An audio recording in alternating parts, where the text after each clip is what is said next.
we are back on the Lovin Daily and we are joined by the one, the only Pia Wurtzbach. Welcome to Dubai and welcome to the Lovin Daily. Thank you so much. Thank you. It's good to be back in Dubai. Well, you have such a huge fan base here, such a huge following, and you've just arrived in Dubai. Quick question, what's it actually like traveling right now? Well, I've traveled a few times this year already. I traveled to London and then Greece earlier this year. Oh, well, actually, just a few months ago. So I kind of have some experience already in traveling during this time. It's actually not as bad as people think it is. I mean, as long as you're keeping yourself safe and then you have all the necessary requirements in order to be able to travel, then you'll have no problem getting on a flight. Sure. So it was pretty easy for me to come to Dubai because I've already been to London and Greece, and we just have to follow health protocols and all the requirements. So yeah, it was easy for me. I didn't have any hesitations of coming here. And I know that Dubai is taking the COVID situation very seriously. and especially 100% Dubai is at the forefront of that. But as a famous face, I'm just wondering, will fans still want to come up to you during COVID? Is it difficult if people want to take a photo or if they want a selfie? How do you navigate that now, traveling or just out on the streets? So now I'm always wearing a mask.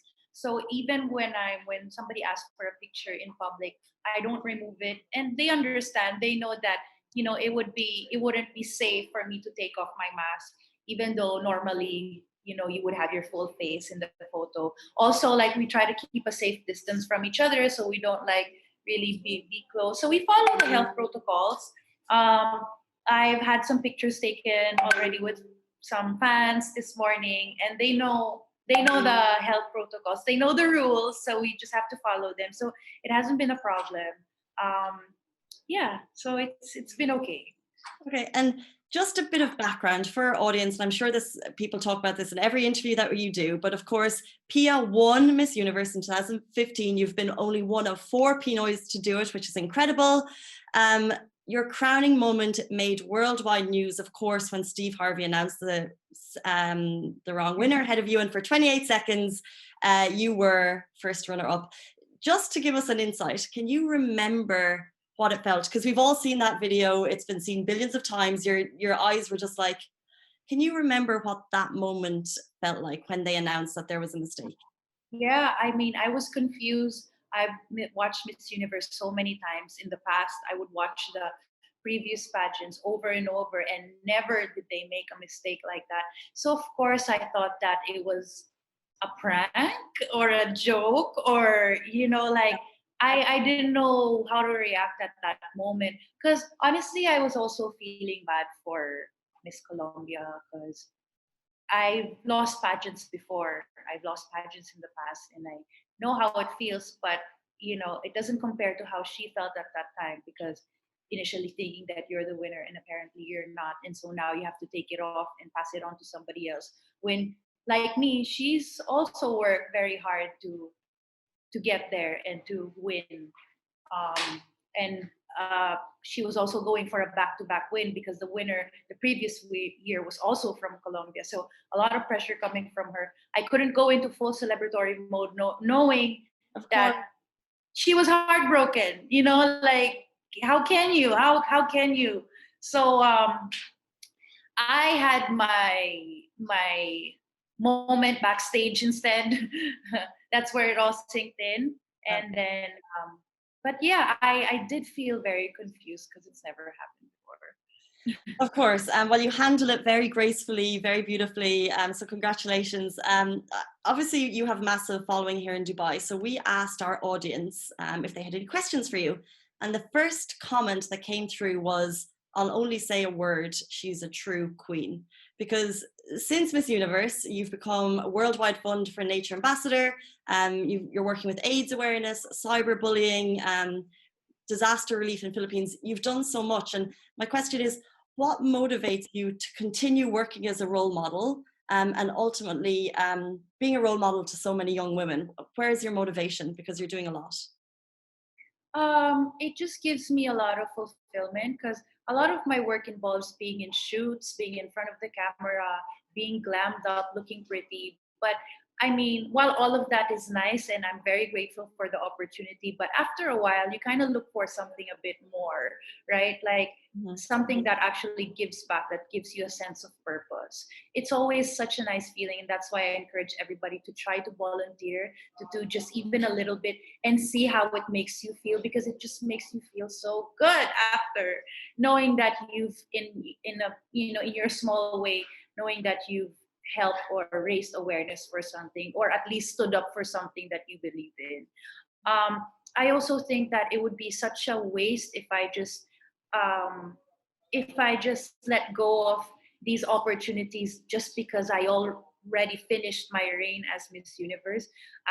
It opened so many doors for me, and I was invited by these big organizations, UNAIDS and WWF, and they don't just approach anybody. So I mean, how can you say no? I felt like it was an honor for me to be asked, and so I took the opportunity anyway, because I'm really not the type to just drop everything just because I already got the crown or I already finished my reign. Doesn't mean that I've forgotten about the kind of opportunities it's given me. I don't want to waste it, you know. So I do continue it, but also it feels really good to just help.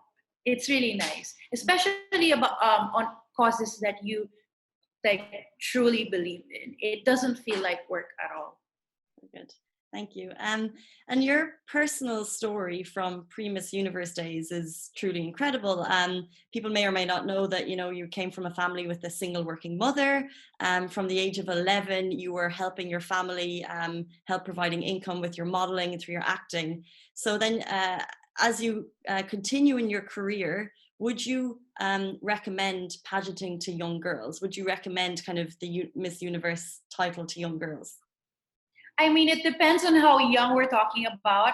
I always suggest to women who want to compete or who want to become a Miss Universe or a beauty queen to experience life first. Don't rush into it. I always say, finish your schooling first, do some odd jobs here and there, get your heart broken. Like, live life first, you know, like gain all these life experiences, because you want to compete as a woman of experience, of life experience, of stories to tell. You don't want to be standing there and not have something to share with an audience. If you have a story that resonates, that makes you relatable, that connects to the audience, then you're the one. You know, you want to be able to share something aside from looking pretty. So that's my advice to anybody who wants to compete. Don't rush into it.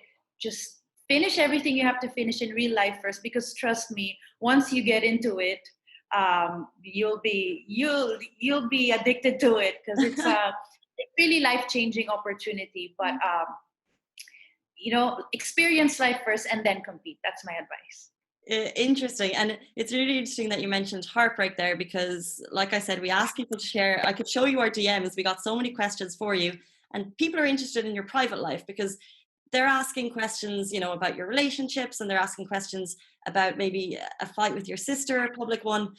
I don't want to ask you about those, but I want to ask you, when is the media, how far is too far when it comes to talking about your private life? Because I know there's been a lot of conversations about a fight recently with your sister, and how much is too much?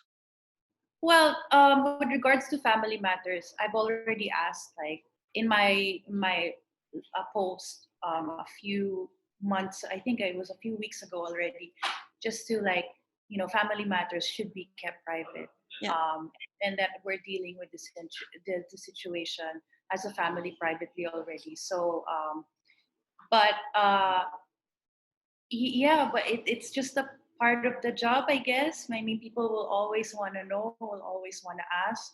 I try to be accommodating as much as I can, but I also want to respect the privacy of other people, of people who don't necessarily want, you know, to talk about it all the time. So yeah, I mean, I'm happy to talk about other things, but I think with regards to that, we'll just keep it private for now. Yeah, 100. I think what you're saying is, I think family matters are private, your personal life is private, and then everything else is out in the open, and that's part of the job. So Yeah. that's interesting. With regards to your social media following, you have 11 million followers on Instagram, and I'm sure many more on other platforms. Do you ever even get a chance? You must be so busy. Do you get a chance to look at your DMs? Do you ever get a chance to open them? I try to open my DMs and have a look at them myself every once in a while. Of course, I'm not able to do that like literally every day, but I do manage my own social media accounts. I get help once in a while, but I do most of the managing myself. I post the pictures myself. I take the pictures myself. I write the Really? caption. Yeah, and I also reply to comments because I want to be able to connect. I want to be able to talk to people, and if they have an interesting or a funny comment, I'll reply back. Keep things interesting because I know beauty queens in the Philippines.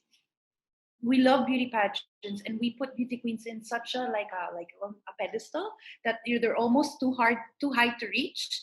But I don't want to be like that. Like I want to be very like relatable and approachable. That's the word, approachable to people. So I do try to reply whenever I can. That's really nice. And we have another question from one of our fans, and it's, what advice do you give to women? Sorry for my dog. What advice do you give to women to stay confident? Okay. To stay confident, I mean, there are days where you're not going to feel confident all the time, and that applies even to me. There are days where I don't feel like 100%, but confidence really comes from inside if you're happy with yourself. So you have to just keep working on yourself, acknowledge and know that there are days where it's not going to be perfect all the time, and that's perfectly fine too. But then I think confidence happens when you know exactly really what you want, and and then that that you're happy, because you could, like, from the outside you could look like the perfect person who's smiling, who's got everything going for her, who's like has all of these opportunities, but if you're not like truly happy, like, you'll be able to tell. So I think working on the inside first, and then that's And then, and then yes. thank you. And with regards, so as well as your humanitarian work, I know that you're working on a book, a chiclet, which I love chiclets, so I'm excited to read it.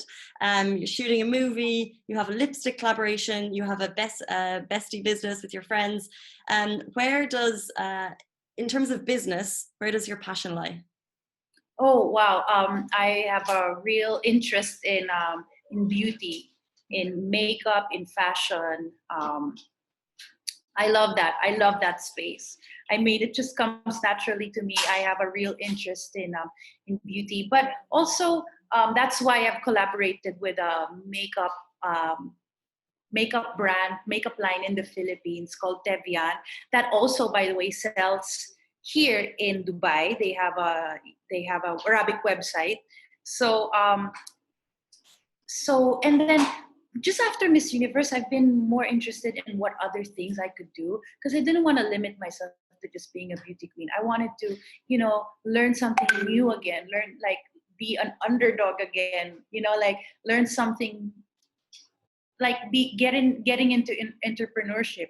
So that's why I've been trying my hand at it by slowly gaining experience, like what we did with the milk tea business. We're planning to have more branches franchised, and then with makeup collaboration that I'm doing, and the book. So I mean, I know these are like, a book is different from makeup, from milk tea, from this and that. Like, they're all very different. But that's the thing. I just want to try everything and see how it works for me. I mean, I don't know if everything will work. I don't know if everything will be a perfect fit, but at least I'm learning from all of them. Amazing. Well, you're very, very busy. And before we leave you, I think everyone's looking forward to 2021, new year. Do you have a game plan, or what can we look forward to from you in 2021? I'm so excited to all of the projects that got, put on hold, that got postponed, for them to push through and continue on for next year. I'm excited to travel more next year. I'm excited to just get back at it. I feel like 2020 was like a break for all of us, but then it's time to work again and to continue the work we've done again for the next year. I'm excited. It's only a month now until 2021, but I'm really optimistic that next year will be very different, hopefully. I believe we all are. Well, that's it. To end it on an optimistic note, guys, that is it for us on the Lovin Daily. Pia, thank you so much for your time. We really appreciate it. And guys, we'll see Thank you you so tomorrow morning. much. Not at all. Bye bye.